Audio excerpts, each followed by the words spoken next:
Students, हम देखेंगे कि वोल्टेज सेल किस तरह से एक रिवर्सिबल सेल होता है। हम इसकी बात करेंगे। फर्स्ट ऑफ ऑल इसके लिए हमें क्या देखना पड़ेगा, हमें सबसे पहले इसमें वोल्टेज सेल देखना पड़ेगा कि वोल्टेज या गैल्वेनिक सेल क्या होता है। ये हमारे पास आ गया एक वोल्टेज या गैल्वेनिक सेल। ठीक है, इसके ऊपर हम बात करेंगे। यहाँ पे चलें, इसको हम इस तरह यहाँ पे राइट साइड पे प्लेस करते हैं और इसमें देखते हैं हम कि देखिए है क्या कि एक हमारे पास हाफ सेल है। हाफ सेल किस तरह से है कि इसमें एक इलेक्ट्रोड है, ठीक है, और एक कंटेनर है, इसके अंदर एक इलेक्ट्रोड है, मेटल की स्ट्रिप कह लें, मेटल की प्लेट कह लें, ठीक है, और वो डिप्ड है किसमें, अपने अपने ही उस रिस्पेक्टिव इलेक्ट्रोलाइट में। जिंक की जिस तरह ये मेटल की स्ट्रिप है और हम देख रहे हैं कि ये जिंक सल्फेट के इलेक्ट्रोलाइट में इमर्ज है या डिप्ट है। दूसरा भी हमारे पास एक और कंटेनर है, उसके अंदर क्या है, एक और मेटल है, उसकी प्लेट है, ठीक है, यानी कि एक इलेक्ट्रोड है इसका, इस मेटल का भी इलेक्ट्रोड है। और हम देख रहे हैं कि ये इमर्ज है किसमें, अपने रिस्पेक्टिव इलेक्ट्रोलाइट में, यानी कॉपर की तरह इलेक्ट्रोड है, तो ये कॉपर सल्फेट का ये इलेक्ट्रोलाइट है। ठीक है, तो ये हमारे पास क्या हो रहा है कि अब ये मेटल वायर से क्या कर रहे हैं कि ये एक वोल्ट मीटर से कनेक्टेड है। वोल्ट मीटर से किस लिए कनेक्टेड है, वोल्ट मीटर से कनेक्ट करने से हमारे पास क्या आता है कि हम जो है देखते हैं कि हमारे पास जो है ये इसको मेजर करेगा जो इनका पोटेंशियल होता है, इसलिए हमने वोल्ट मीटर लगाया था। ठीक है, अदरवाइज हम चाहें तो डायरेक्ट इनको आपस में भी कनेक्ट कर सकते हैं with the help of a metal wire. और बीच में क्या है, इन दोनों सेल्स को क्या चीज कनेक्ट कर रही है, एक और चीज कनेक्ट कर रही है, that is salt bridge. Salt bridge की क्यों जरूरत पड़ी, ताकि एक तरफ सारे के सारे पॉजिटिव आइंस और दूसरी तरफ सारे के सारे नेगेटिव आइंस ना हो जाएं। ठीक है, वोल्टेज सेल में हम ये भी देखते हैं कि यहाँ पे हमारे पास लेफ्ट साइड पे क्या आ जाता है, एनोड आ जाता है, ठीक है, और राइट साइड पे क्या आ जाता है, हमारे पास कैथोड आ जाता है। ठीक है, और हम साथ में ये भी देखते हैं कि एनोड जो हमारे पास होता है ये क्या होता है, ये नेगेटिवली चार्ज होता है, और जो कैथोड होता है वो क्या होता है, पॉजिटिवली चार्ज होता है।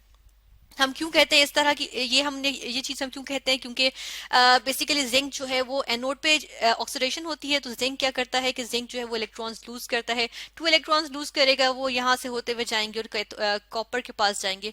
कॉपर हम ये सपोज करेंगे कि ये लैक कर रहा है इलेक्ट्रॉन्स, ठीक है, तो ऐसे इलेक्ट्रॉन्स इसकी तरफ अट्रैक्ट होते हुए यहाँ पर आएंगे और कॉपर इनको गेन करेगा, तो इसलिए कैथोड जो है यानी कॉपर का इलेक्ट्रोड जो है वो उस पर रिडक्शन होगी और हमारे पास क्या आएंगे, कॉपर के मेटल के एटम्स आएंगे। ठीक है, तो होता क्या है, इसको रिवर्सिबल बनाने के लिए हमें क्या करना पड़ता है, हम ये जो वोल्ट मीटर है ना, इसकी जगह हम क्या करते हैं, यहाँ पर हम देख लेते हैं कि इस वोल्ट मीटर को हटा देती हूँ मैं। ठीक है, यहाँ से हमने वोल्ट मीटर हटा दिया। फर्ज करें इसके अंदर जो ये मौजूद है ये अब वोल्ट मीटर नहीं है, अब ये हमारे पास इलेक्ट्रिसिटी का एक्चुअली एक सोर्स बन गया है। ठीक है, इंस्टेड कि ये पोटेंशियल मेजर करेगा, हम क्या कर रहे हैं, इसको इलेक्ट्रिसिटी का सोर्स बना दिया है।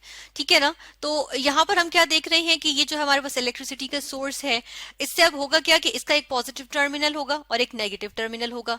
ऐसे करते हैं कि जो नेगेटिवली चार्ज है क्या है, एनोड को हमने कहा था कि हम ये कह रहे हैं कि ये नेगेटिव है, तो हम क्या करेंगे, एनोड को हमने नेगेटिव टर्मिनल से कनेक्ट कर दिया। ठीक है, क्योंकि इस सोर्स के क्या होगा, अगर कोई इलेक्ट्रिसिटी का सोर्स होता है तो हम देखते हैं इस तरह, फर्ज करें सेल है, कोई बैटरी है, तो हाँ उससे क्या होता है, एक पॉजिटिव टर्मिनल होता है, ठीक है, जो कि बड़ा होता है, और एक नेगेटिव टर्मिनल होता है जो छोटा बनाते हैं हम। ठीक है, इस तरह से नोटेशन उसकी होती है। तो हमने भी यही किया कि यहाँ पर बाकायदा हमने चलें ये बैटरी है या कोई सेल है या कोई इलेक्ट्रिसिटी का सोर्स है जो कि हम प्रोवाइड कर रहे हैं, और हमने क्या किया कि जो एनोड था उसको नेगेटिव टर्मिनल से कनेक्ट कर दिया, जो कैथोड था उसको हमने क्या किया, पॉजिटिव टर्मिनल से कनेक्ट कर दिया। ठीक है, क्योंकि पॉजिटिव वाले को पॉजिटिव से, नेगेटिव वाले को नेगेटिव से कनेक्ट कर दिया। ठीक है, तो अब होगा क्या, अब जो जो हमारे पास यहाँ पर क्या हो रहा था, यहाँ पर हमारे पास इलेक्ट्रॉन्स जो है वो जा रहे थे, किस तरफ जा रहे थे, इलेक्ट्रॉन्स जा रहे थे हमारे पास जी एनोड से हम देख रहे हैं कैथोड की तरफ जा रहे थे। ठीक है, तो अब क्या होगा, ऐसा कुछ नहीं होगा, बल्कि हम देखते हैं कि इलेक्ट्रिसिटी का सोर्स प्रोवाइड कर रहे हैं, इसका मतलब है कि जो नेगेटिव टर्मिनल होगा वहां से इलेक्ट्रॉन्स रिलीज होंगे। ठीक है, तो हम देखते हैं कि क्या होता है कि जो इलेक्ट्रॉन्स जो है वो यहाँ से रिलीज हो रहे हैं। देखिए उल्टा हो गया, उल्टा हिसाब हो गया ना, पहले यहाँ से उस तरफ जा रहे थे, अब यहाँ से हम देख रहे हैं कि सोर्स के नेगेटिव टर्मिनल से इलेक्ट्रॉन्स रिलीज हो रहे हैं, वो यहाँ पर जा रहे हैं। ठीक है, तो होगा क्या कि जब इलेक्ट्रॉन्स यहाँ पर जाएंगे तो हमारे पास जिंक क्या शो करेगा, जिंक यहाँ पर इंस्टेड रिडक्शन शो करेगा, यानी कि जिंक आयंस जो है वो क्या करेंगे, इलेक्ट्रॉन्स गेन करके और वो हमारे पास दे देंगे जिंक के मेटल एटम्स। ठीक है, इस तरह से हमारे पास आ जाएंगे। ठीक है, उलट हो गया ना, ये है ना, इस तरह से आ गया।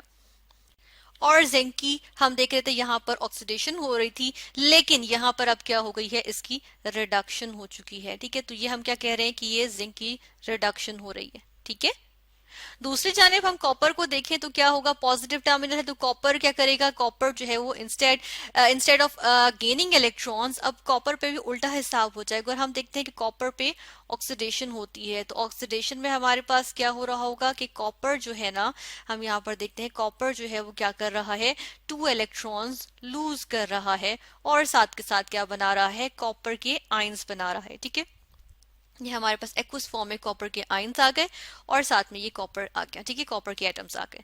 तो ये देखिए इस तरह से ये हमारे पास हम देख रहे हैं कि ऑपोजिट हो गए हैं। ठीक है, ऑपोजिट केस हो गया। अब इनको ओवरऑल देख लेते हैं, ओवरऑल रिएक्शन यहाँ पर देखेंगे। ठीक है, इसको हम ऐड कर लेते हैं दोनों रिएक्शंस को। अच्छा, ये यहाँ से हम इसको रिमूव कर दें कि ये नेगेटिव साइन इसका नहीं है, बेसिकली एनोड पे उस वक्त नेगेटिव साइन था। ठीक है, तो अब यहाँ पर हम क्या देख रहे हैं कि हमारे पास ओवरऑल रिएक्शन क्या आ जाएगा। यहाँ से देखिए 2 इलेक्ट्रॉन्स से कैंसिल हो गए और हमारे पास रिएक्शन बन जाता है कि जी जिंक 2 पॉजिटिव आयंस थे, ये एक्वस फॉर्म में थे और साथ में हमारे पास फिर क्या था, कॉपर के जो है मेटल के एटम्स थे या कॉपर मेटल थी, तो हमारे पास रिएक्शन होने के नतीजे में जिंक आ गया हमारे पास सॉलिड फॉर्म में। ठीक है, और साथ में हमारे पास क्या आ गए, कॉपर के आयंस आ गए। ठीक है, इस तरह से तो ये हमने देखा कि ऑपोजिट रिएक्शन हो गया अब। ठीक है, यानी कि जो वोल्टेज सेल था उसको हमने क्या किया, जस्ट इतना सा काम किया हमने कि जिंक और कॉपर को जो मेटल वायर कनेक्ट कर रही थी उस वायर को हमने क्या किया कि एक इलेक्ट्रिसिटी के सोर्स से कनेक्ट कर दिए और देखिए हमारे पास क्या हुआ, वोल्टेज सेल जो था वो रिवर्सिबल हो गया। ठीक है, रिवर्स जाना शुरू हो गया है। तो ये हमारे पास क्या आ जाता है, ये हमारे पास आ जाता है ये वोल्टेज सेल किस तरह से रिवर्सिबल सेल बन सकता है। तो हमने यहाँ पर क्या स्टडी किया, हमने यहाँ पर स्टडी किया कि वोल्टेज सेल किस तरह से इलेक्ट्रोलिटिक सेल बन गया, यानी कि जिसमें इलेक्ट्रिसिटी के सोर्स से हम देख रहे हैं कि क्या हो रहा है, हमारे पास जो है वो अपोजिट रिएक्शंस हो रहे हैं। यानी कि जिंक को देखें कि वो ऑक्सीडाइज करता है लेकिन उसने क्या करना शुरू कर दिया, रिड्यूस करना शुरू कर दिया। तो यहाँ पर क्या होना शुरू हो गया, एक नॉन स्पॉन्टेनियस रिएक्शन जो है वो यहाँ पे स्टार्ट हो गया। तो इस तरह से हमने देखा कि किस तरह वोल्टेज सेल जो है वो रिवर्सिबल सेल है।